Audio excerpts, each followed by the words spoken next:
Dalam hidup, setiap langkah kecil memberi makna. Mari lihat siapa yang sudah menerima manfaat daripada inisiatif Madani. Siapa pernah menerima sumbangan tunai rahmah STR?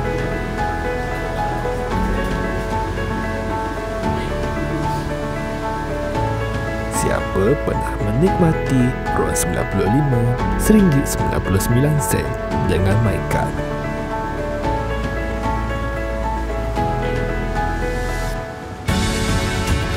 Siapa pernah menerima sumbangan asas rahmah Sarah?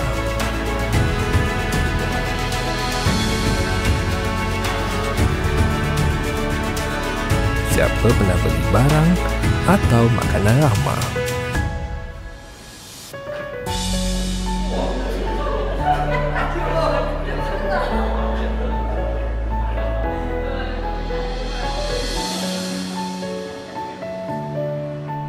Kalau kami pun boleh melangkah ke depan, anda pun mesti boleh.